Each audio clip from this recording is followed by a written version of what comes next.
Right. మొత్తంగా చూస్తే హైదరాబాద్ రాజధాని కూడా రోజు రోజుకి ఈ జనాభా అనేది పెరిగిపోతుంది. దీని ద్వారా తాగునీటి సరఫరా కూడా చాలా అంతరాయం ఏర్పడుతుంది.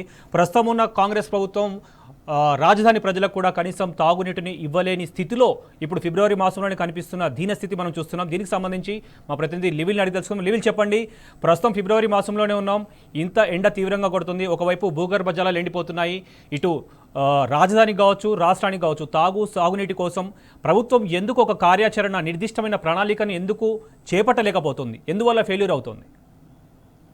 ఇవాళ ఏదైతే సాగునీటి అవసరాలు ఎంత మేరకు ఉన్నాయో అదే స్థాయిలో తాగునీటి అవసరాలు కూడా రాష్ట్ర ప్రజలకు ఉన్నాయి.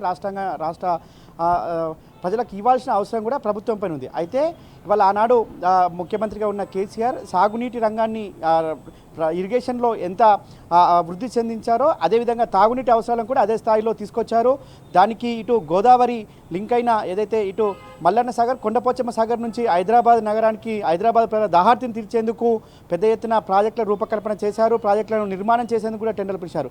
కానీ కాంగ్రెస్ ప్రభుత్వం వచ్చి రాగానే దాని పని పూర్తి స్థాయిలో చేయకుండా, టెండర్లను ముందుకు తీసుకెళ్లకుండా ఏదైతే ఇక్కడ షామీర్పేటలో తలపెట్టిన రిజర్వాయర్ను రద్దు చేసి, జీవోను రద్దు చేసి, కొండపోచమ్మ నుంచి కాదు మేము తీసుకోవాల్సింది మల్లన్న సాగర్ నుంచి తీసుకుంటామని చెప్పేసి ఒక పెద్ద ఎత్తున వారు అంటే ఇక్కడ ఉన్నదానికంటే ఎక్కువ బడ్జెట్ అయ్యే విధంగా నిర్మాణం చేపట్టేందుకు డిపిఎల్ రెడీ చేశారు.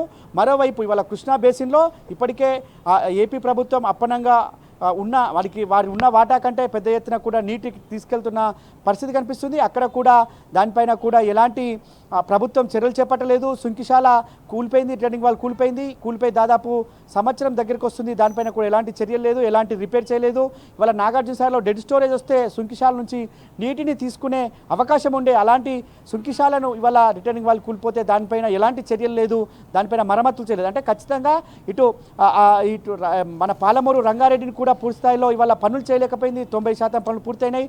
దాని ద్వారా కూడా తాగునీటి అవసరాలకు రంగారెడ్డి జిల్లా కావచ్చు, ఇటు మహబూబ్నగర్ జిల్లాకు, ఉమ్మడి మహబూబ్నగర్ జిల్లాకు తాగునీటి అందించే అవకాశం ఉంది. ఇటు మీరు అన్నట్టుగా ఈ రాష్ట్ర కాంగ్రెస్ సర్కారు పూర్తిగా ఫెయిల్ అయింది. నియామకాల్లో ఎలాగో ఫెయిల్యూర్ అయింది. నిధుల్లో కూడా ఇప్పుడు కనీసం పక్క రాష్ట్రం తీసుకెళ్తున్న నిధులను కూడా రాబట్టలేకపోతుంది. మరి ప్రస్తుతం నీళ్ళైనా కనీసం జనాలకి ఇవ్వాల్సిన పరిస్థితి ఈ కాంగ్రెస్ ప్రభుత్వం చేస్తుందా, లేదంటే దీనికి కూడా రాహుల్ గాంధీ అనుమతిస్తేనే ప్రయత్నము సమీక్ష ఏమైనా జరుపుతారా? అంటే ఎందుకు ఓటేయాలని, కాంగ్రెస్కి ఎందుకు ఓటేయాలని ప్రజలు ప్రశ్నిస్తున్నారు. ఇవాళ ఏదైతే మీరు అన్నట్టు ఖచ్చితంగా కాంగ్రెస్ హైకమాండ్ అంటే వారి పార్టీలో పదవులు ఏ విధంగా అయితే హైకమాండ్ చెప్తే చేస్తారో ఇది కూడా అదే విధంగా చేసే వ్యవహారంగా కనిపిస్తుంది. అంతేకాకుండా ఇవాళ ఏదైతే పక్కనున్న ముఖ్యమంత్రి ఆయనకు ఇక్కడున్న ముఖ్యమంత్రికి గురువుగా ఉన్నారు, ఆయనకు అనుకూలంగా వ్యవహరిస్తున్నారు. ఏపీ ప్రజలకు అప్పనంగా దోచుకుపోతున్న, సపోర్ట్ చేయట్లేదు ఇక్కడున్న ముఖ్యమంత్రి, ఇక్కడున్న ప్రభుత్వం అని చెప్పేసి కూడా విమర్శలు వస్తున్నాయి. అంతేకాకుండా కేంద్రంలో ఉన్న బీజేపీని కూడా ఎదిరించే దమ్ము లేకనే ఈ విధంగా తీసుకెళ్తున్నారు.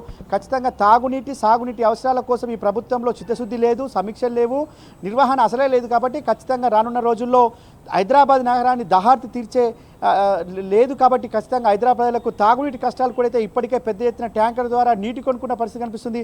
రానున్న రోజుల్లో తీవ్రతరం అవుతుంది. ఇవాళ తాగునీటి దొరకలేని పరిస్థితి వల్ల మరొకసారి కూడా హైదరాబాద్ నగరం ఖచ్చితంగా ఆ దిశగా ఉంది. ఇప్పుడు ఫిబ్రవరి నెలలో ఉన్న మార్చ్, ఏప్రిల్, మే, జూన్ వరకు కూడా ఈ తాగునీటి అవసరాలు తీర్చాల్సిన అవసరం ఉంది. ఏదైతే నాగార్జున సాగర్లో ఏదైతే డెడ్ స్టోరేజ్లో ఉన్న వాటర్ తీసుకునేందుకు వీలుగా ఆనాటి బీఆర్ఎస్ ప్రభుత్వం నాటి కేటీఆర్ మంత్రిగా ఉన్నప్పుడు సుంకిశాల ప్రాజెక్టును రూపకల్పన చేశారు. దాని ద్వారా డెడ్ స్టోరేజ్లో నీటిని కూడా తీసుకునేందుకు వీలుగా ఉండే. కానీ దానిపైన కూడా కనీసం శ్రద్ధ పెట్టకపోవడంలో అది కూడా తీసుకునే అవకాశం లేదు. ఇవాళ ఏదైతే కృష్ణా బేసిన్లో నీటి లభ్యత పూర్తిగా క్షీణించిపోయింది. ఏపీ ప్రభుత్వం అప్పనంగా తీసుకుపోతున్నా పట్టించుకున్న పాపన పోవడం లేదో, రైతాంగం ఏ విధంగా అయితే అరిగోసపడుతున్నారో రేపు ఖచ్చితంగా హైదరాబాద్ నగర ప్రజలు కూడా దాహార్తి కోసం అదే విధంగా ఇబ్బందులు పడాల్సిన పరిస్థితి తప్పకుండా వస్తుంది. శోభన్.